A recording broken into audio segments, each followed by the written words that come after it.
بسم الله الرحمن الرحيم. அஸ்ஸலாமு அலைக்கும் வரஹ்மத்துல்லாஹி வபரகாத்துஹு. அன்பிற்குரிய சகோதர சகோதரிகளே, நீங்களும் ஆலிம்களாகலாம் என்ற இந்த வகுப்பில் வியாழக்கிழமை தோறும் புகாரி ஹதீஸுடைய தமிழாக்கத்தை பார்க்கிறோம். அதில் முதலாவது அத்தியாயத்தை, அதில் உள்ள 7 ஹதீஸுகளை பார்த்து முடித்துவிட்டு இரண்டாவது அத்தியாயமாக ஈமான் என்ற அத்தியாயத்தை நம்ம பார்த்து கொண்டிருக்கிறோம். இந்த அத்தியாயத்தில் நிறைய பாடங்கள் இருக்கிறது. அதில் நம்ம முதல் பாடத்தை தான் பார்த்துட்டு வர்றோம். இந்த முதல் பாடத்தில் அவர் ஹதீஸுகள் எதையும் கொண்டு வரல, சில வசனங்களை கொண்டு வந்திருக்காரு, குர்ஆன் வசனங்களை. அதுக்கு பிறகு சில அறிஞர்களுடைய கூற்றுக்களை எடுத்து சொல்கிறார். அதில் இன்னொரு அறிஞருடைய கூற்று அந்த தொடர்ச்சியில், ஓ கால முஜாஹிதுன், முஜாஹிது சொன்னார். முஜாஹிதுனா தாபியன்களில் உள்ள ஒரு நல்ல ஒரு அறிஞர். அவர் என்ன செய்கிறார்னா, ஷராலக்கும் மினத் தீனி, ஷராலக்கும் மினத் தீனி என்பது குர்ஆனுடைய வசனம். இவர் புரிகிற மாதிரி போட மாட்டார். நான் ஏற்கனவே சொல்லியிருக்கேன்ல புகாரிக்கு, அதை ஷராலக்கும் மினத் தீனி ஹவுசைனாக்கன்று இப்படி போட்டால் யாருக்கா விளங்குமா? அது என்னன்னு கேட்டால் அந்த முழு ஆயத்தை போடணும் முதல்ல. அதுக்கு விளக்கத்தை அவர் சொல்கிறார். இந்த ஷராலக்கும் மினத் தீனி என்பதற்கு இந்த விளக்கத்தை இது குர்ஆன் இல்லை. அதாவது ஷராலக்கும் மினத் தீனிங்கிறது குர்ஆனுங்க. ஹவுசைனாக்கங்கிறது அதில் வர்ற ஒரு சொல்லுக்கு முஜாஹிது கொடுத்த விளக்கம். இப்படி புரிகிற மாதிரி வாசகத்தை போடணும்ல, போட மாட்டார். புகாரிக்கு அந்த விளக்கும் திறனில் மற்ற கொஞ்சம் ஒரு பலவீனம்தான். அவர் என்ன பண்ணுறாருன்னா, ஒரு குர்ஆன் ஆயத்துக்கு முஜாஹிது விளக்கம் சொல்கிறார். அந்த குர்ஆன் ஆயத்து என்ன, இந்த ஷராலக்கும் மினத் தீனின்னு இருக்குல்ல, இது மட்டும் இல்லை குர்ஆன் ஆயத்து. அந்த முழு ஆயத்தை நான் கீழே காட்டுறேன் பாருங்கள். இதுதான் அந்த ஆயத்து. ஷராலக்கும், அல்லாஹ் உங்களுக்கு விதியாக்கி இருக்கிறான், மினத் தீனி மார்க்கத்தில் உங்களுக்கு விதியாக்கி இருக்கிறான், மா வஸ்ஸா பிஹி நூஹன், நூஹுக்கு எதை வலியுறுத்தினானோ, நூஹு நபிக்கு எதை வலியுறுத்தினானோ அதையே உங்களுக்கும் ஷரியத்தாக ஆக்கிவிட்டான். ஷரஅலக்கும் மினத் தீனி, தீனில் உங்களுக்கு வழிமுறையாக ஆக்கிவிட்டான், அல்லாஹ் வழிமுறையாக ஆக்கிவிட்டான். எதை ஆக்கிட்டான்? மா வஸ்ஸா பிஹி நூஹன், எதை நூஹுக்கு வலியுறுத்தினானோ அதைத்தான் உங்களுக்கு ஆக்கியிருக்கிறான். இப்படிங்கிற இதுதான், இதுக்கு தான் ஒரு விளக்கம் சொல்ல போகிறார். இந்த சொல்லுக்கு முஜாஹிது விளக்கம் சொல்லும் பொழுது இப்படி ஒரு வாசகத்தை அமைக்கணும். இந்த வசனத்தில் இந்த வாசகத்தை விளக்கும் போது முஜாஹிது சொன்னார். அப்போ புகாரியில் இருக்கிறது இவ்வளவுதான், ஷரஅலக்கும் மினத் தீனிங்கிறது. அவர் எதை நினச்சி சொல்கிறாருன்னு கேட்டால் இந்த வசனத்தை வச்சு தான் சொல்கிறார். ஷரஅலக்கும் மினத் தீனி, அந்த வசனம் எதுன்னு கேட்டால் சூராங்கிற அத்தியாயத்தில் 13வது வசனம். ஷரஅலக்கும் மினத் தீனி மா வஸ்ஸா பிஹி நூஹன் என்பதை விளக்கும் போது முஜாஹிது சொன்னார். ஓ கால முஜாஹிதுன், முஜாஹிது சொன்னார். ஷரஅலக்கும் மினத் தீனி, ஷரஅலக்கும் மினத் தீனி என்ற வசனத்தை விளக்கும் போதுன்னு இவ்வளோ சேர்த்துக்கிறணும். அதில் இருக்காது. நம்மளா இவர் என்னத்தை சொல்கிறான்னு தேடி பிடிச்சி என்ன செய்யணும், நம்ம விளக்கிக்கிறணும். ஷரஅலக்கும் மினத் தீனி, இந்த ஷரஅலக்கும் மினத் தீனி என்பதை விளக்கும் போது முஜாஹிது சொன்னார். ஹவுசைனாக், அது விளக்கம். இது அந்த வார்த்தைக்கு விளக்கமா. ஹவுசைனாக்க யா முஹம்மத், முஹம்மதே உமக்கு நாம் வலியுறுத்துகிறோம். வ ஈயாஹு, அவருக்கும் நூஹுக்கும், ஈயாஹுன்னா நூஹு, நூஹுக்கும் வலியுறுத்துகிறோம். தீனன் வாஹிதன், ஒரே தீனை வலியுறுத்துகிறோம். உனக்கு கொடுத்த தீனும் நூஹு நபி கொடுத்த தீனும் ஒன்று தான். இந்த வசனத்துக்கு அர்த்தம் சொல்கிறார். சரியாத்தான் சொல்கிறாரு, முஜாஹிது கரெக்டாக சொல்கிறாரு. இவர் இதை விளக்கிறத என்ன செஞ்சார், ஸ்டார்ட் பண்ணி விட்டார். அப்போ கால முஜாஹிதுன், முஜாஹிது சொன்னார். ஷரஅலக்கும் மினத் தீனி என்ற வசனத்திற்கு விளக்கமாக அவர் சொன்னார். என்ன சொல்கிறார்? எது வரைக்கும் உள்ளதுக்கு? இது வரைக்கும் உள்ளதுக்கு. ஷரஅலக்கும் மினத் தீனி மா வஸ்ஸா பிஹி நூஹன், நூஹுக்கு எதை வலியுறுத்தினானோ அதைத்தான் உங்களுக்கும் வலியுறுத்தி இருக்கிறான். அப்படின்னு என்ன அர்த்தம்? உனக்கும் நூஹுக்கும் ஒரே மார்க்கம்னு அர்த்தம். இதானே விளங்குது? இது பார்த்தாலே விளங்கத்தான் செய்யுது. அதை அவர் விளக்குறாரா, முஜாஹிது விளக்குறார். எப்படி விளக்குறாரு? இந்த ஷரஅலக்கும் மினத் தீனி என்பதை முஜாஹிது விளக்கும் பொழுது அவர் சொன்னார். இதான் முஜாஹிது சொன்ன சொல்லு, நல்லா விளைக்கணும். அது அல்லாஹ்வுடைய வசனம். இந்த சொல்லு தான் முஜாஹிதுடைய சொல்லு. சரியா? என்ன சொல்கிறாரு? அவுசைனாக்க யா முகம்மதே உமக்கு வலியுறுத்துகிறோம். உமக்கு மட்டுமல்ல ஒய்யாஹு அவருக்கும், யார் நூகை பற்றி தானே வருது, உமக்கும் ஒய்யாஹு அவருக்கும் வலியுறுத்துகிறோம். தீனன் வாஹிதன் ஒரே தீனை வலியுறுத்துகிறோம் என்று முஜாஹித் விளக்கம் சொன்னார். இப்படி ஒன்றாவது எடுத்து போட்டார். அதுக்காக இந்த வசனத்தை நான் காட்டுறது புகாரில் இருக்காது, நான் எடுத்து கொண்டாந்து காட்டியிருக்கிறேன் பேஸ்ட் பண்ணி. அதே மாதிரி இப்னு அப்பாஸ் சொல்கிறாரு, ஓ கால இப்னு அப்பாஸ் ஷிராத்தம் மின்ஹாஜா சபீரன் ஒன்று சுன்னத்தன் அப்படி யாருக்கா விளங்குமா? விளங்காது. ஷிராத்தம் மின்ஹாஜாங்கிறது குரானில் உள்ள ஒரு சொல்லு. அதை விளக்குறாராம் இப்னு அப்பாஸ். விளக்கும் பொழுது இந்த ரெண்டு சொல்லுக்கும் இதான் அர்த்தங்கிறாரு. அப்போ எப்படி சொல்லியிருக்கணும் அவர்?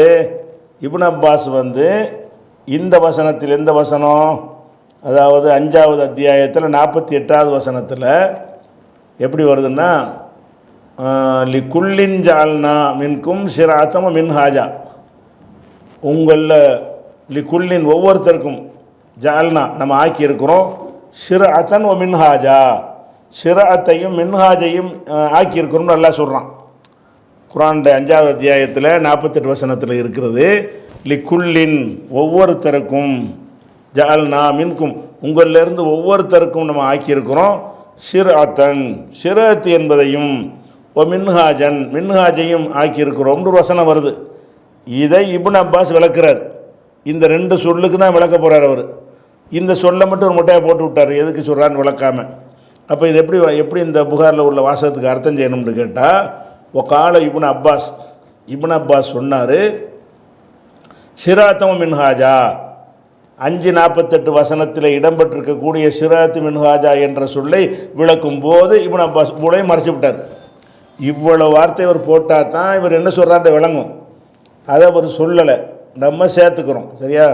சேர்த்துக்கிறது அப்படி மக்களாக புரிஞ்சிக்கிற அளவுக்கு இல்லாமல் அறிஞர்கள் மட்டும் புரிஞ்சு கொள்ளக்கூடிய வகையில் அவர் போட்டிருக்கிறார் புகாரி. அப்போ கால இப்னு அப்பாஸ் சொன்னார், ஷிராத்தம் மின்ஹாஜா ஷிராத் மின்ஹாஜ் என்பதை விளக்கும் போது. அப்படின்னா என்ன? 5:48 வசனத்தில் இடம்பெற்றிருக்கக்கூடிய ஷிராத் மின்ஹாஜ் என்பதை விளக்கும் போது இப்னு அப்பாஸ் சொன்னார், சபீலன் சுன்னத்தன். ஷிராத் என்றால் சபீல், ஒவ்வொருவருக்கும் ஒரு ஷிராத்தை ஆக்கியிருக்கிறோம்னா ஒரு பாதையைன்னு அர்த்தம். மின்ஹாஜ்னா சுன்னத்து வழிமுறை. அப்போ ஷிராத் என்கிற வார்த்தைக்கு சபீல், மின்ஹாஜ் என்ற வார்த்தைக்கு சுன்னத்து வழிமுறை. அப்போ ஒவ்வொரு சமுதாயத்திற்கும் ஒரு வழியையும் ஒரு வழிமுறையையும் நம்ம ஏற்படுத்தியிருக்கிறோம், ஒரு பாதையையும் ஒரு வழிமுறையும் ஏற்படுத்தியிருக்கிறோம் என்று இதுக்கு அர்த்தம். இதை விளக்கும் போது சொன்னார்னா என்ன அர்த்தம்? இந்த ரெண்டு சொல்லுக்கு அவர் செஞ்ச தப்சீர் இது, அவர் கொடுத்த விளக்கம் இது. இப்னு அப்பாஸ் சொல்கிறார்.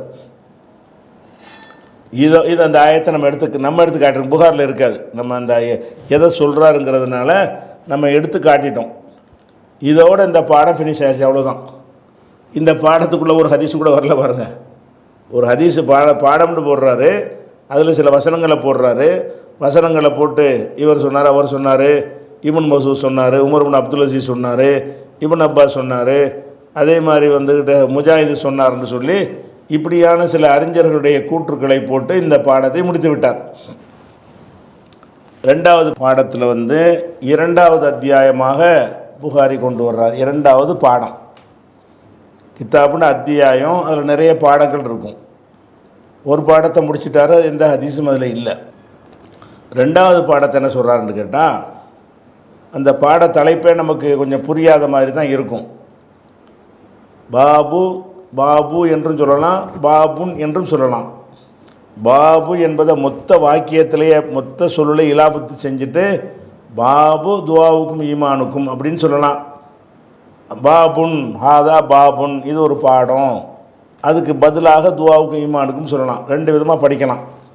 இப்போ நம்ம இலாபத்தில் படிச்சிருவோம். பாபு துஆவுக்கும் ஈமானுக்கும் என்ற பாடம். அவர் தலைப்பு இப்படி தான் போடுவார், பாபு துஆவுக்கும் ஈமானுக்கும் என்ற பாடம் அப்படின்னு போட்டார். இதுக்கு என்ன அர்த்தம் என்று கேட்டால், இது அறிஞர்களுக்கு தான் விளங்குற மாதிரியான இந்த தலைப்பு. இவர் எதை சொல்கிறாருன்னு கேட்டால், குர்ஆனில் ஒரு வசனம் இருக்குது. அந்த வசனம் ஃபுர்கான்கிற ஃபுர்கான்னு சொன்னால் 25வது சூரா.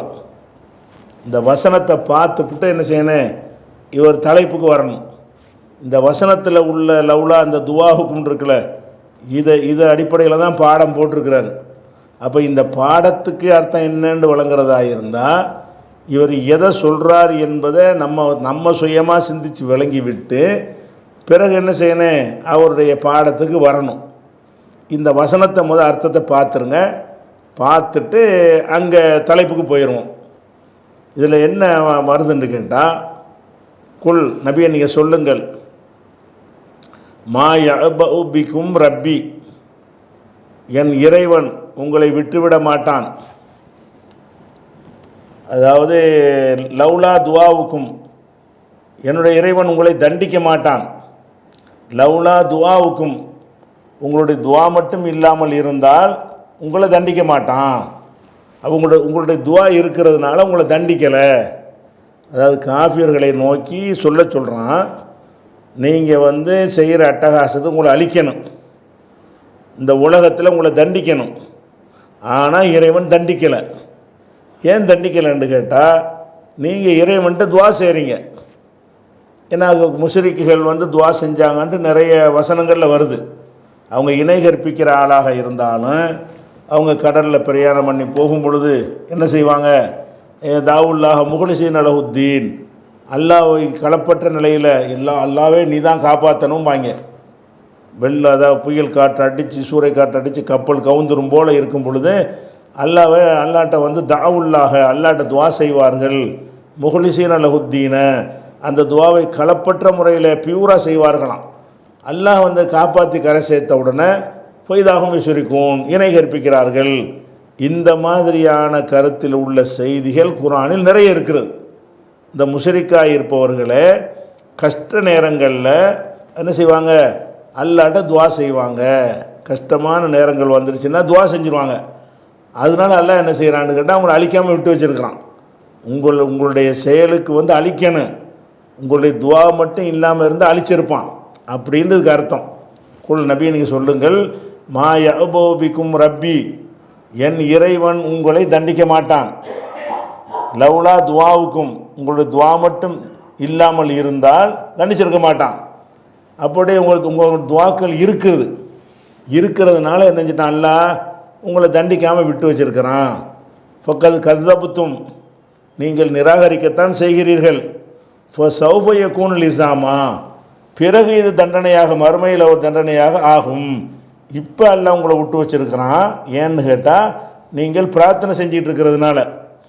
பிறகு என்ன இருக்குது, நீங்கள் இப்போ பிரார்த்தனை செஞ்சுக்கிட்டு மறுக்கவும் செய்கிறீங்க. ஃபக்கது கதபுத்தும், நீங்கள் இந்த இஸ்லாம் மார்க்கத்தை முகமது நபியெல்லாம் மறுக்கிறீங்க, பொய்யராக்குறீங்க. அதனால் இது விசாரணைக்குரியதாக பிறகு ஆகும் அப்படின்னு நபியை நீங்கள் சொல்லிவிடுங்க.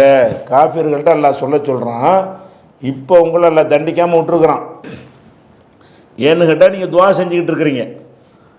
என்ன துவா செய்கிறீங்க, இறைவா எங்களை காப்பாற்றுன்னு கஷ்டம் வரும்போதெல்லாம் கையேந்திடுவாங்க. சாதாரண சின்ன சின்ன விஷயங்களுக்கு தான் கல் மண்ணை போய் கேட்பாங்க, குட்டி தெய்வங்கள்கிட்ட கேட்பாங்க. பெரிய பெரிய பாரதூரமான விஷயம் வந்துருச்சுன்னு சொன்னால் யாருலான்னு கையேந்திடுவாங்க. அந்த ஒரு தன்மை மக்கா காப்பீர்கிட்ட இருந்தது. அதுக்காக அல்ல என்ன செய்கிறான்னா, நீங்கள் அல்லாட்ட துவா மட்டும் இல்லைன்ட்டு வைங்க, இல்லைன்னா உங்களை அழிச்சிருப்பான், இருக்கிறனால உங்களை அழிக்கலை அப்படிங்கிற கருத்தை நபி நீங்கள் சொல்லிடுங்க. அதே நேரத்தில் ஆகிரத்தில் நீங்கள் மாட்டிக்கிறவீங்க. என்ன பக்கம் அது கதபுத்தும், நீங்கள் துவா ஒரு பக்கம் செஞ்சாலும் நீங்கள் மறுக்கிறீங்க, இது பிறகு தண்டனைக்குரியதாக ஆகும் மறுமையில்ன்னு சொல்கிறான். இந்த இடத்துல இந்த துவாவுங்கிற வார்த்தை இருக்குல்ல, இந்த வார்த்தைக்கு ஈமான் என்று அர்த்தம் கொடுக்கணுங்கிறாரு புகாரி. தலைப்பு அதுக்கு தான் போடுறாரு, துவாவுக்கும்டா ஈமானுக்கும்டா அர்த்தமா. என்ன சொல்கிறாரு, பாபு துவாவுக்கும் ஈமானுக்கும், துவாவுக்கும் என்பது ஈமானுக்கும் என்பதாகும். அப்படின்னா துவாவுக்குங்கிற அந்த சொல்லுக்கு அர்த்தம் ஈமான்னு கொடுங்க, துவாண்டா துவான் தான் அர்த்தம். இவர் என்ன செய்கிறார், அந்த இடத்துல ஈமான்கிற அர்த்தத்தை கொடுங்கங்கிறார். ஆனால் ஈமான்கிற அர்த்தத்தை கொடுக்குற சரியில்லை. இவர் அப்படி சொல்கிறாரே தவிர ஈமான் கொடுத்தீங்கன்னா அது பொருத்தமாகாது. உங்கள்கிட்ட ஈமான் மட்டும் இல்லை என்று சொன்னால் உங்களை வந்து தண்டிச்சிருப்பான்டா. ஈமான் இருந்துச்சு அவன்கிட்ட, ஈமான் தான் இல்லையே. அப்போ ஈமான் இல்லாதவனுக்கு போய் ஈமான் இருக்குன்னு நல்லா சொல்லுவானா? அப்போ துவா செஞ்சான். அவங்க என்ன செஞ்சாங்க? துவாக்கள் செஞ்சாங்க. அந்த அர்த்தத்தில் நீங்கள் துவா மட்டும் செய்யாமல் இருந்தீங்கன்னு சொன்னால் உங்களை அழிச்சிருப்பான் அல்லாண்டா. அவங்க துவா செஞ்சாங்க, அல்ல அழிக்கலன்னு அர்த்தம். உங்கள்கிட்ட ஈமான் இல்லாமல் இருந்தால் அல்ல அழிச்சிருப்பான் அப்படின்னா அவங்கள்ட்ட ஈமான் இருந்ததுனால அல்ல அழிக்கிறன்னு அர்த்தமாகுது. ஈமான் இருந்துச்சா? இருக்கலை. ஆனால் இவர் என்ன செய்கிறார்? ஈமான் அர்த்தத்தை கொடுத்துட்டு அவங்கள்ட்டையும் ஒரு ஈமான் இருக்கத்தானே செஞ்சு, ஈமான் இருக்க போய் தான் நல்லா வளம் கூப்பிட்றான். ஈமானோட ஷிர்க்கு ஒமாயூமின் அக்ஸர்ஹும் பில்லாஹி இல்லாஹும் முஷ்ரிகூன், அவங்க ஷிர்க்கு வைத்து கொண்டே தான் ஈமான் கொள்கிறார்கள் அல்லாஹ் வந்து அவங்கள பற்றி சொல்லி காட்டுறான். அப்போ ஈமான் வந்து கூடும் குறையுங்கிறது இவருடைய ஒரு அடிப்படை தத்துவத்தை முதல் பாடத்தில் சொல்லிட்டார். அதன்படி பார்த்தீங்கன்னா இவர் சொல்கிற அர்த்தத்துப்படி என்ன வரும்னு கேட்டால், லவ்லா துவாவுக்கும், உங்கள்கிட்ட கொஞ்ச நஞ்சம் ஈமான் இருக்குல்ல, அந்த சிறிதளவு ஈமான் இல்லாமல் இருந்திருந்தால் உங்களை எல்லாம் தண்டிச்சிருப்பான். அதிகமான அறிஞர்கள் வந்து துவாவுக்கு துவாவை அர்த்தம் தான் செய்கிறாங்க. நீங்கள் பிரார்த்தனை மட்டும் செஞ்சிருக்காவிட்டால் உங்களை எல்லாம் தண்டிச்சிருப்பாண்டு. அதுக்கு நிறைய பிரார்த்தனை செய்யக்கூடிய வசனங்கள்லாம் எடுத்து காட்டுறாங்க. இவர் என்ன செய்கிறாருன்னா துவாவுக்கு அர்த்தம் ஈமான்ட்டு போட்டுக்கிட்டார். உங்கள்கிட்ட ஈமான் இல்லாமல் இருந்தால் தண்டிச்சிருப்பான். அப்போ ஈமான் இருக்குது உங்கள்கிட்ட, ஏன்னாங்க ஈமான் இருக்குன்னு சொல்கிறீங்களே எப்படின்னு கேட்டால், ஈமான் தான் கூடும் குறையும்ல, கொஞ்சமாச்சு ஈமான் இருக்க பற்றி நம்ம அல்லாஹ் கூப்பிட்றான். அப்போ இந்த இடத்துல துவாவுக்கு அர்த்தம் என்ன? ஈமானை கூட துவான்னு சொல்லப்படுது. கிதாபுல் ஈமான்ட்டு தலைப்பை கொடுத்துப்புட்டு இதில் என்ன கருத்தை நிறுவுறாருன்னு கேட்டால், துவா என்ற சொல்லுக்கு கூட ஈமான்ங்கிற அர்த்தம் இருக்குது. துவாங்கிற பிரார்த்தனைன்னு தான் நம்ம நினச்சிக்கிட்டு இருக்கிறோம். அது அந்த அர்த்தம் மட்டும் இல்லை, அதுக்கு ஈமான்கிற அர்த்தமும் இருக்குது, கருத்து இருக்குது என்று நிறுவுறார். எதை வச்சு நிறுவுறாரு? ஈமான் கூடும் குறையும். இவங்க எப்போ நீங்கள் அல்லாண்டு கூப்பிட்டானோ கொஞ்சம் ஈமான் இருக்கு போய் தானே கூப்பிட்றான். போதிய அளவுக்கு இல்லையே தவிர அறவே இல்லைன்னு சொல்ல முடியுமா? இப்படியான ஒரு கருத்து அவருக்கு இருக்குது. அந்த அடிப்படையில் அவர் என்ன செய்கிறாருன்னு கேட்டால், இப்போ வாங்க உங்களுக்கு விளங்கிறோம். பாபு துவாவுக்கும் இதுக்கு என்ன அர்த்தம்? அதாவது 25-77 வசனத்தில் இவ்வளோ சேர்த்துக்கிறணும். 25-77 வசனத்தில் துவாவுக்கும் என்று அல்லாஹ் குறிப்பிடுவதனுடைய அர்த்தம் ஈமானுக்கும், உங்களுடைய ஈமான் என்பதாகும். துவாவுக்கும் என்று குரானில் இருக்குது 25-77. அதனுடைய பொருள் என்னன்னு கேட்டால் ஈமானு தான். அப்போ பாபு துவாவுக்கும் ஈமானுக்குன்னு என்ன அர்த்தம்? துவாவுக்கும் என்பது ஈமானுக்கும் என்பதாகும். அதாவது துவாவுக்கும் என்பதனுடைய பொருள் ஈமானுக்கும் என்பதாகும். இது இன்னும் விளங்கலையா? இன்னும் கொஞ்சம் கூடுதலாக சேர்த்துக்கிறங்க. 25-77 வசனத்தில் துவாவுக்கும் என்று அல்லாஹ் குறிப்பிடுவது ஈமானுக்கும் என்ற அர்த்தத்தில் ஆகும். இதை சொல்கிறாரா இந்த தலைப்பில்? எவனுக்காக விளங்குமா? இது விளங்குறதை பற்றி கவலைப்படவே மாட்டேங்கிறார். நிறைய இடங்களில் பார்த்தோம்னு சொன்னால் இது சாதாரணமாக எளிமையாக மக்கள் விளங்கணுமே, 4 வார்த்தையை கூட 4 சொல்ல கூட போட்டால் தெளிவாயிட்டு போகுது. அவர் தனக்கு விளங்குனதை மட்டும் நினச்சிக்கிட்டு எழுதிடுறாரு. அப்போ பாபு அடுத்த பாடத்துக்கு நம்ம நுழைஞ்சிடறோம். பாபு துவாவுக்கும் ஈமானுக்கும், துவாவுக்கும் என்பது தான் ஈமானுக்கும் என்பது அர்த்தம். அதை துவாவுக்கும்னா மனா துவாவுக்கும்னு வச்சுக்கிறங்க. துவாவுக்கும் என்பதனுடைய அர்த்தம் ஈமானுக்கும், ஈமானுக்கும் என்பதாகும். உங்களுடைய துவா என்பதற்கு அர்த்தம் உங்களுடைய ஈமான் அப்படின்ற தலைப்பு என்ற பாடம்னு போட்டார். அதுக்கு ஆதாரம் என்ன செய்கிறார்? கௌலி அஸ்ஸவஜல்ல, அல்லாஹ் சொல்லியிருக்கிற காரணத்தினால். என்ன சொல்லியிருக்கிறான்? குல்மா யஅபூபி ரப்பி லவ்லா துவாவுக்கும் என்று அல்லாஹ் சொல்லியிருக்கிறான். இந்த இடத்துல இந்த துவாங்கிறது ஈமானைத்தான் குறிக்குது. ஆனால் ஈமானை குறிக்கிற மாதிரி கொடுக்கலாம், ஆனால் துவான்னு கொடுக்கலாம். அதிகமான பேர் துவான்னு தான் கொடுத்துருக்குறாங்க. இப்னு அப்பாஸ் தான் இந்த துவாவுக்கு ஈமான்னு சொல்கிறாரு. அதை வந்து இவர் முக்கியத்துவப்படுத்தி எடுத்துக்கொண்டு என்ன செய்கிறாரு? துவாவுக்கு ஈமான் தான் அர்த்தம்னு சொல்லி போடுறாரு. இது அந்த முழு வசனத்தை நான் எடுத்து காட்டியிருக்கிறேன், அதை விட்டுருங்க. மஅன துவாய் ஃபில் லுகத்தி, அகராதியில் துவாவுடைய அர்த்தம் அல் ஈமானு, ஈமான் தாங்கிறார். இது வந்து பிழையானது. அகராதியில் துவாவுக்கு ஈமான் அர்த்தம் இல்லை. கருத்து வேண்டாம் ஈமான் கொடுக்கலாமே தவிர, மஅன துவா தாண்டா அழைத்தான், கோரினான், கூப்பிட்டான், விருந்து கிடைத்தான், பிரச்சாரம் செய்தான் அப்படின்னு இருக்கே தவிர ஈமான்கிற அர்த்தம் நேரடியாக வராது. எதை வச்சு வரேன்? துவா ஒருத்தன் செஞ்சால் ஈமான் தானே செய்வான். இப்போ தொழுகிறான் ஒருத்தன், தொழுகையுடைய அர்த்தம் ஈமான் இல்லை. ஆனால் தொழுதான் என்ன அர்த்தம், ஈமான் இருக்குன்னு தான் அர்த்தம். அந்த மாதிரி வேணால் அர்த்தம் வரும், துவாவுக்கு ஈமான்ங்கிற அர்த்தம் வரும், அகராதி அர்த்தம் வராது. ஆனால் இருக்குன்னு சொல்கிறார் அவர். ஆனால் துவாய், துவாவுடைய அர்த்தம் லோகத்தில்னு வர போடுறார். அகராதியில் துவாவுடைய அர்த்தம் லீமானும், ஈமான்கிற அர்த்தமும் இருக்குது, இன்னும் பல அர்த்தம் இருக்குன்னு அப்படி கூட சொல்ல மாட்டேங்கிறார். துவாவுக்கு ஈமான் அர்த்தம்ங்கிறார். அப்போ குரானில் எங்கெல்லாம் துவான்னு வருது அங்கெல்லாம் ஈமான் அர்த்தம் செஞ்சிருவீங்களா? அப்போ இவர் அந்த இந்த இடத்துல ஒரு பிழையான கருத்தை தான் பதிவு பண்ணுறார். இப்போ மான துவாய், துவாவுடைய அர்த்தம் லோகத்தி அகராதியில் அல் ஈமானும். நீங்கள் அகராதிலாம் புரட்டி பார்த்தீங்கன்னு சொன்னால் துவாவுக்கு நேரடியான அர்த்தத்தில் ஈமான்கிற அர்த்தம் வராது. துவா என்றால் விருந்துக்கு அழைத்தான், தாவுலேருந்து வர்றது. விருந்துக்கு அழைத்தான், சும்மா ஒருத்தனை அழைத்தான், பிரார்த்தனை செய்தான், வணங்கினான், இப்படின்னு பல அர்த்தங்கள் வரும். அதில் ஈமான் வருமாட வராது, லோகத்தில் வராது.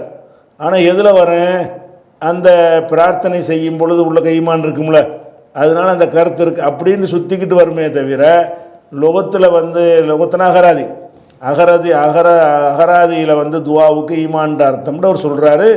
அப்படி இல்லை, அதுதான் உண்மை. சரி, இதை விட்டுருவோம். இப்போ விஷயத்துக்கு போயிடுவோம். போயிட்டு என்ன செய்கிறாருன்னா ஒரு ஹதீஸை கொண்டு வர்றார், 8வது ஹதீஸ். இப்போ ஹதீஸுக்கு போயிடுறோம். ஹத்தசனா, எமக்கு அறிவித்தார்கள். யார் அறிவித்தது? உபைதுல்லாஹ் இப்னு மூசா, மூசாவின் மகன் உபைதுல்லா என்பவர் அறிவித்தார். கால், அவர் சொன்னார், அஹ்பரனா, எமக்கு அறிவித்தார் ஹன்லலா இப்னு அபி சுஃபியான், ஹன்லலத்துப்னு அபி சுஃபியான், அபு சுஃபியானுடைய மகன் ஹன்லலா என்பவர் எங்களுக்கு அறிவித்தார். யார் வழியாக அறிவித்தார்னா அன் இக்ரிமத்தப்னி ஹாலிதின், ஹாலிதின் மகன் இக்ரிமா வழியாக அவர் அறிவிக்கிறாரு. அந்த இக்ரிமா யார் வழியாக அறிவிக்கிறார்னா அன் இப்னி உமர, இப்னு உமர் வழியாக அறிவிக்கிறார். அப்புறம் அவர் இப்னு உமர் வழியெல்லாம் ஒன்றுமா போட்டாச்சு. அவர் என்ன சொல்கிறார்? கால, இப்னு உமர் சொன்னார். கால ரசூலுல்லாஹி ஸல்லல்லாஹு அலைஹி வஸல்லம், ரசூல் ஸல்லல்லாஹு அலைஹி வஸல்லம் சொன்னார்கள் இப்படின்னு வருது. அறிவிப்பாளர் விஷயத்துக்கு கரெக்டாக அர்த்தம் பார்த்துக்கிறங்க. ஹத்தசனா, புகாருடைய உஸ்தாத் இவர் உபைதுல்லா. ஹத்தசனா உபைதுல்லா, எமக்கு உபைதுல்லா அறிவித்தார். அந்த உபைதுல்லாவுக்கு யார் அறிவித்தது? உபைதுல்லா சொல்கிறாரு, எங்களுக்கு ஹன்லலா அறிவித்தார். இந்த ஹன்லலா யாரிடமிருந்து அறிவிக்கிறாரு? அன் இக்ரிமா, இக்ரிமாவிடமிருந்து அறிவிக்கிறார்னா இக்ரிமா சொல்ல கேட்டு அறிவிக்கிறார்னு அர்த்தம். அவர் யாரிடமிருந்து அறிவிக்கிறார்னு கேட்டால் அன் இப்னு உமர, இப்னு உமர் வழியாக, அப்துல்லா இப்னு உமர் வழியாக அறிவிக்கிறார்னா என்ன? கால, இந்த காலவுடைய ஆள் இப்னு உமர், ஃபாயில் காயில். அவள் கால இப்னு உமர் சொன்னார், கால ரசூலுல்லாஹி, அல்லாவின் தூதர் சொன்னார்கள். அதுக்கு செலவாத்து சொல்லிக்கிறோம், ஸல்லல்லாஹு அலைஹி வஸல்லம். அவங்க சொன்னாங்க, புனியல் இஸ்லாமு, இஸ்லாம் என்பது கட்டி அமைக்கப்பட்டு, பனான்னு சொன்னால் ஒரு பில்டிங்கை கட்டுறதுக்கு சொல்கிறது. பனான்னு சொன்னால் கைத்தை போட்டு கட்டுறது இல்லை, அந்த கட்டுறதுன்னா அப்படி அர்த்தம் செய்யக்கூடாது. பனான்னு சொன்னால் அஸ்திவாரம் போட்டு செவரெலாம் செங்கல்லாம் அடிக்கடி கட்டுறோம்ல, கட்டுமானம். அந்த கட்டுமானத்துக்குரியது தானே பனாங்கிறது, கட்டப்பட்டதுன்னு அர்த்தம் செய்யக்கூடாது. அப்போ என்னென்று அர்த்தம் செய்யலாம்? புனியல் இஸ்லாமும், இஸ்லாம் என்பது அமைக்கப்பட்டுள்ளது, கட்டி அமைக்கப்பட்டுள்ளது, நிறுவப்பட்டுள்ளதுன்னு வச்சுக்கிறோங்க. அதோட கருத்து என்னென்னு கேட்டால், இஸ்லாமை ஒரு பில்டிங்காக ஓமையாக ஆக்கி, அந்த பில்டிங்கை ஒரு பில்டிங்கு இருந்தால் அதுக்கு அஸ்திவாரம் வேணும்ல, அஸ்திவாரம் தூண்கள்லாம் இருக்கணும். அதுக்கு ஒரு 5 தூண் இருக்கிற மாதிரி ஒரு கற்பனை பண்ணி ரசூலுல்லாஹ் ஓமையாக இதை சொல்கிறாங்க. புனியல் இஸ்லாமு, இஸ்லாம் என்ற பில்டிங்கு கட்டப்பட்டுள்ளது, இஸ்லாம் என்ற மாளிகை கட்டப்படுறதை வச்சு சொல்லில் இருந்து இஸ்லாத்தை ஒரு மாளிகையாக என்ன செய்கிறாங்க, ஒரு கட்டடமாக, ஒரு அரண்மனையாக உருவகப்படுத்துகிறாங்க. அதனால தான் இஸ்லாம்ங்கிறது என்ன கட்டுறதுக்குள்ள பொருளா? இஸ்லாம்னா சிமெண்ட்டு எல்லாம் வச்சு செங்கல்லாம் வச்சு கட்டுற சாமானா? இல்லை. அதில் கட்டுறதுன்னு வார்த்தையை சேர்த்ததுனால ரசூலுல்லாஹ் அதை என்ன அடிப்படையில் சொல்கிறாங்க? இஸ்லாத்தை ஒரு மாளிகையாக ஓமையாக ஆக்கி, இந்த இஸ்லாம்ங்கிற இந்த மாளிகை கட்டப்பட்டிருக்கிறது என்று அந்த மாளிகையாக ஓமையை ஆக்கினா தான் அந்த புனியன்னு சேர்க்க முடியும். இஸ்லாம்ங்கிறது அந்த மார்க்கத்தை உதாரணம் காட்டாமல் இருந்தால் அதுக்கு தூண்கள்லாம் தேவையில்லை. இஸ்லாம்ங்கிற அந்த கொள்கைக்கு தூண் எதுக்கு? தூண்கள் கட்டடத்துக்கு தான் தேவைப்படும். அப்போ இந்த வார்த்தையை ரசூலுல்லாஹ் சொல்லும் பொழுது இஸ்லாத்துக்கு ஒரு உதாரணமாக ஆக்கிட்டாங்க. இஸ்லாத்துக்கு ஒரு பில்டிங்கை, ஒரு அரண்மனையை, ஒரு கோட்டையை, ஒரு கட்டடத்தை உதாரணமாக ஆக்கிவிட்டாங்க. அப்போ என்ன செய்யும், இந்த புனியன் வந்ததுனால இஸ்லாம் என்பதோட கட்டடத்தை சேர்த்துக்கிறங்க. புனியல் இஸ்லாம், இஸ்லாம் என்ற கட்டிடம் கட்டப்பட்டுள்ளது அலா ஹம்சின், 5 அடித்தளங்கள் மீது. 5 மீதுன்னா கட்டடம்னு சொல்லிட்டோம்ல, இங்கனே அடித்தளம் வச்சுக்கிறணும். புனியல் இஸ்லாமும், இஸ்லாம் எனும் கட்டடம் கட்டப்பட்டுள்ளது அலா ஹம்சின், 5 அஸ்திவாரங்கள் மீது, 5 அடித்தளங்கள் மீது. கீழே அடித்தளம் அந்த 5 தான், அதில் தான் இஸ்லாத்தை தூக்கி நிப்பாட்டியிருக்கிறோம். அந்த 5 விஷயம் இருந்தால் தான் அந்த பில்டிங் நிற்கும் அப்படிங்கிற மாதிரி சொல்கிறாங்க. அது 5 விஷயம் என்ன? ஷஹாதத்தி அல்லா இலாஹ இல்லல்லாஹ், லா இலாஹ இல்லல்லாஹ் என்ற ஷஹாதத்து, உறுதிமொழி. ஷஹாதத்துனா என்னது? உறுதிமொழி கொடுக்கறது. அந்த ஷஹாதத்திங்கிறது ஷஹாதத்தி என்று ஜர்ரு செஞ்சு வாசிக்கலாம். எதனால் ஜர்ரு செய்கிறோன்னு கேட்டால், அலா ஹம்ஸின்னு வந்துச்சுல 5 மீதுண்டு, அந்த மீதில் ஹம்ஸ் என்பதுலேருந்து பதிலாக கொடுத்தோம்னா அலா ஷஹாதத்தின்னு வந்துடும். லா இலாஹ இல்லல்லாஹ் என்ற ஷஹாதத்தின் மீது கட்டப்பட்டுள்ளது அப்படின்ற அர்த்தம் கொடுத்தோம்னா ஷஹாதத்தி ஷஹாதத்தின் தான் இருக்கிறது. அது அல்லா இலாஹ இல்லல்லாங்கிற மொத்த வாக்கியத்தில் இலாப செஞ்சாச்சு. மொத்த வாக்கியத்தில் இலாப செய்யும் பொழுது மொத்த வாக்கியத்துக்கு ஜர்ரு வராது. ஆனால் இலாப செய்யப்பட்ட முலாஃபுடைய தன்மைன்னு போயிடும். அப்போ ஷஹாதத்தின் என்பது ஏன் போச்சுன்னு சொன்னால், இந்த ஷஹாதத்து என்பதை அல்லா இலாஹ இல்லல்லாங்கிற ஒரு வார்த்தையில் இல்லாமல் ஒரு வாக்கியத்தில் கொண்டு இலாபத்து செய்கிறோம். அதனால் இலாபத்து செஞ்ச காரணத்தினால அந்த ஷஹாதத்தின் என்று தன்வீன் வராமல் ஷஹாதத்தி என்று வந்துருச்சு. நீங்கள் ரஃபு செஞ்சு அதை வாசிக்கலாம். ஷஹாதத்து அல்லா இலாஹ இல்லல்லானாலும் கிராமர் இடம் தரும். என்ன அதில் என்ன செய்வாங்கன்னா, ஒரு முப்ததாவை கற்பனை பண்ணிக்கிறோம். அஹதுஹா, ஒன்றாவது. ஷஹாதத்து 5 விஷயம் சொல்லிட்டோம்ல, அதில் ஒவ்வொரு இடத்துலையும் 1வது 2வது 3வதுன்னு வச்சுக்கிட்டோம்னு சொன்னால் ரஃபா பண்ணி வாசிக்கலாம். அதுக்கும் கிராமர் இடம் தரும். நம்ம அந்த பதிலாவை கொண்டு போயிடுவோம். புனியல் இஸ்லாமும், இஸ்லாம் எனும் கட்டடம் கட்டப்பட்டுள்ளது அலா ஹம்சின், 5 அடித்தளங்கள் மீது கட்டப்பட்டுள்ளது. 5 அடித்தளம் என்ன? ஷஹாதத்தி. இந்த ஷஹாதத்தில் கூட அலா வந்துடும். புனியல் இஸ்லாமு அலா ஷஹாதத்தின்னு பதிலாக கொடுக்குறதுனால அல ஷஹாதத்தி அன் லா இலாஹ இல்லல்லாஹ், லா இலாஹ இல்லல்லாஹ் என்கிற உறுதிமொழி. ஒருத்தன் லா இலாஹ இல்லாங்கிற உறுதிமொழி கொடுத்தா அந்த உறுதிமொழியை லா இலாஹ இல்லாமல் சொல்கிறோம்ல, அது ஒரு அடித்தளம், அது ஒரு அஸ்திவாரம். லா இலாஹ இல்லா மட்டுமல்ல, அன்ன முஹம்மதர் ரசூலுல்லாஹ், லா இலாஹ இல்லல்லாஹ் இது வரைக்கும் இலாபத்து. ஷஹாதத்தி அல்லா இலாஹ இல்லல்லாஹு அன்ன முஹம்மதர் ரசூலுல்லாஹ், இந்த உறுதிமொழி இவ்வளையும் சேர்த்து அந்த அன் என்பது என்ற அர்த்தத்துக்கு வரும். ஷஹாதத்தி அன் லா இலாஹன், அன் வந்திருக்குல்ல, அந்த அன் என்ற உறுதிமொழி என்று சொல்கிறோம்ல, அந்த மீனிங் அந்த அன் என்பதில் கிடைக்கும். ஷஹாதத்தி அன் லா இலாஹ இல்லல்லாஹு அன்ன முஹம்மது ரசூலுல்லாஹ், லா இலாஹ இல்லல்லாஹ் முஹம்மது ரசூலுல்லாஹ் என்ற இது வரைக்கும் சொல்லிவிட்டு அன் என்பதற்கு என்று போட்டு ஷஹாதத்துக்கு உறுதிமொழின்னு போட்டுருங்க. அப்போ லா இலாஹ இல்லல்லாஹ் முஹம்மது ரசூலுல்லாஹ் என்ற உறுதிமொழியின் மீது நிறுவப்பட்டுள்ளது ஒன்று. 2வது ஓ இகாமி சலாத்தி, இகாமத்துங்கிறத இகாம் என்று சொல்லுவாங்க, சரியா? அப்போ இகாமி சலாத்தி, அதாவது இது எப்படி வரும்னு கேட்டால்,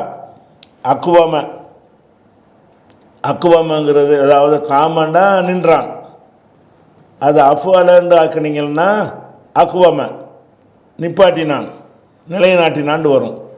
அக்குவமவுல இருந்து மஸ்தர் எப்படி வரும்? அஃபாலவுக்கு இஃப்ஆல் என்று வரும். அஸ்லம இஸ்லாமும், அஹசன எஹசானும், அந்த மாதிரி அக்குவம இக்குவாமுன் என்று மஸ்தர் வந்துடும். இக்குவாமுன் வந்துச்சுன்னு சொன்னால் நமக்கு அந்த இல்லத்து சட்டம் அங்கே வந்துடுது. இக்குவாமுன் வாவுக்கு இல்லத்து எழுத்துக்கு ஹரக்கத்து இருக்குது, முன்னாடி உள்ளதுக்கு சுக்கூன் இருக்கும் என்று சொன்னால், அப்போ என்ன இந்த ஹரக்கத்தை அங்கதிக்கு மாற்றி, அந்த ஹரக்கத்தை என்ன செய்வாங்க, முன்னாடி மாற்றி விட்டுட்டு மாற்றினதுக்கு தகுந்த மாதிரி இதை அலிஃபா மாற்றி விட்டாங்கன்னா இக்காம் 2 சுகுன் வந்துடுமா, இக்காம் என்று வந்துடும். இக்வாம் என்பது தான் இக்காம் என்று வந்திருக்கு. இக்வாம் என்றால் நிலை நிறுத்துதல். அந்த இக்வாமு சலாத்துன்ற இல்லத்துப்படி சொல்லக்கூடாதனால இக்காமி சலாத்தி தொழுகையை நிலைநாட்டுதலின் மீது நிறுவப்பட்டுள்ளது. இதுவும் அத்துஃபு தான். இங்கே அந்த மீதுங்கிற வச்சுக்கணும். புனியல் இஸ்லாமு அலா இகாமி சலாத்தி, புனியல் இஸ்லாமு அலா ஷஹாதத்தி அல்லா இலாஹ இல்லல்லாஹ், இப்படி ஒன்று அலா சேர்த்துக்கணும். இகாமி சலாத்தி தொழுகையை நிலைநாட்டுதல் மீதும் நிறுவப்பட்டுள்ளது. ஈத்தாயி ஜக்காத்தி அத்தாண்டா வந்தான், அத்தாண்டா கொடுத்தாண்ட அர்த்தம். அதனுடைய மஸ்தர் ஈத்தாவுன், ஈத்தாவுன். ஈத்தாயி ஜக்காத்தி ஜக்காத்து வழங்குதல் மீது நிறுவப்பட்டுள்ளது. வல் ஹஜ்ஜி அலல் ஹஜ்ஜின்னு அர்த்தம், ஹஜ்ஜின் மீது நிறுவப்பட்டிருக்கிறது. சௌமி ரமலான் அலா சௌமி அலா அங்கே வச்சு எல்லாத்துலையும் அலா வச்சுக்கணும். இந்த அலா பதிலாக கொடுத்ததுனால இந்த அலாங்கிற வார்த்தை எல்லா இடத்துலையும் இருக்க போய் தான் ஜர்ரு வந்துக்கிட்டே இருக்குது. அலா ஷஹாதத்தி ஷஹாதத்தின்னு வந்துருச்சா. இகாமி அப்போ அலா இகாமின்னு வந்துடும். அலா இகாமி சலாத்தி. ஈத்தாயி ஏன் வருது, அலா ஈத்தாயி ஜக்காத்தி. ஒல் ஹஜ்ஜின்னு ஏன் வருது, அலல் ஹஜ்ஜி அலா இருக்குது. அது மாதிரி சௌமி ரமலான அலா சௌமி ரமலான ரமலானில் நோன்பு நோக்குதல் மீது. அப்போ இஸ்லாம் என்ற ஒரு கட்டடம் 5 அடித்தளங்கள் மீது நிறுவப்பட்டிருக்கிறது. லா இலாஹ இல்லல்லாஹ் என்ற உறுதிமொழி மீதும், இகாமி சலாத்தி தொழுகையை நிலைநாட்டுதல் மீதும், ஈத்தாயி ஜக்காத்தி ஜக்காத்தை கொடுத்தல் வழங்குதல் மீதும், வல் ஹஜ்ஜி ஹஜ்ஜின் மீதும், சௌமி ரமலான ரமலானில் நோற்பதன் மீதும் இஸ்லாம்ங்கிற கட்டடம் 5 கடமைங்கிறோம்ல, இதை வச்சு தான் 5 கடமை நம்ம சொல்லி. இஸ்லாத்தில் கடமை 5ன்னுலாம் சொல்லுவாங்கள்ல. 5 கடமைன்னா 5 தூண். இந்த 5ம் பேசிக்கு. இந்த 5 இல்லைன்னா இஸ்லாம் இல்லைன்னு அர்த்தம். அப்போ இந்த 5ன் மீது நிறுவப்பட்டுள்ளது அப்படின்றது வருது. இதில் பெருசாக நமக்கு நஹூசர்லாம் ஒன்றும் இல்லை. இந்த ஹதீஸை இதே ஹதீஸ் புகாரியில் இதே கிதாபில் 4515வது ஹதீஸாகவும் வந்திருக்குது. 2 இடத்துல போட்டிருக்காரு. புகாரி இமாம் இந்த ஹதீஸை 2 இடத்துல கொண்டு வந்திருக்கிறார். அதுக்காக நம்ம எடுத்து இது அவர் போட்டதில்லை, நம்மளாக போட்டுக்கிட்டது இது. அடுத்ததாக ஒரு பாடம், அவ்வளோதான். ஒரு பாடத்துக்கு ஒரு ஹதீஸ் போட்டிருக்காரு. எந்த பாடத்துக்கு போட்டிருக்காரு, ஈமானுக்கும் துவாவுக்கும் ஈமானுக்கும் அப்படின்னு போட்டு அதுக்கு ஆதாரமாக ஒரு வசனத்தை போட்டுட்டு இந்த ஹதீஸை போடுறார். இந்த ஹதீஸில் அவர் போட்ட தலைப்புக்கு உள்ள விஷயம் இல்லை. ஒரு ஹதீஸை போட்டிருக்காரே தவிர இதில் துவா என்பதற்கு ஈமான்னு தான் அர்த்தம் அப்படின்ட்டு காட்டக்கூடிய என்னவாது இருக்கு, அவர் சொல்லியிருக்கா. இதில் இந்த ஹதீஸு 8வது ஹதீஸு எந்த பாடத்தில் கொண்டு வந்திருக்கிறாரு, இந்த பாடத்தில் கொண்டு வந்திருக்கிறார். பாபு துவாவுக்கும் ஈமானுக்கும். ஒரு பாடத்தில் ஒரு ஹதீஸை கொண்டு வந்தால் அது எப்படி இருக்குன்னு, அந்த பாடத்தினுடைய கருத்தை அது நேரடியாகவோ அல்லது சிந்தித்தால் விளங்கக்கூடிய வகையிலேயோ இருக்க வேண்டும். இதில் இந்த ஆயத்தை போட்டால் அது ஓகே, அந்த பாடத்துக்கு பொருத்தமாக இருக்கிறது. இந்த ஹதீஸை போட்டார்ல, இந்த ஹதீஸை போட்டிருக்கார, இந்த ஹதீஸுக்கு 5 தூண்களில் நிறுவப்பட்டிருக்குது என்று 5 தூண்களில் நிறுவப்பட்டிருக்குங்கிற செய்தி கிடைக்குதே தவிர துவா என்ற வார்த்தைக்கு ஈமான்கிறது அர்த்தம் அப்படின்னு இதில் இருக்குதா? இந்த ஹதீஸ் ஒரு பாடத்தை நிறுவலை, பாடத்தை நிறுவுறதுக்கு உதவலை.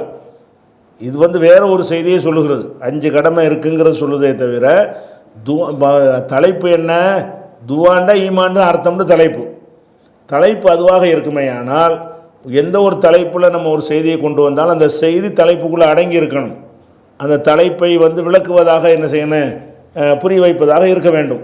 இதில் அப்படி ஒன்றுமே இல்லை. அதை நீங்கள் கூடுதல் தகவலுக்கு இந்த தலைப்பை போட்டுட்டாரு. இந்த தலைப்பில் என்ன தலைப்பு டாப்பிக்கில் கொடுத்தாரோ, சாப்டர் பாடம் கொடுத்தாரோ, அந்த பாடத்தில் உள்ள விஷயத்தை அந்த உள்ள ஒவ்வொரு செய்தியும் சொல்லிக்கொண்டே இருக்க வேண்டும். முந்தின அத்தியாயத்தில் எல்லாமே சொல்லிக்கொண்டே இருந்துச்சு. முதல் அத்தியாயத்தில் போட்ட 7 ஹதீஸுகள் அந்த தலைப்புக்கு உள்ளே அடங்கினதாக இருந்தது.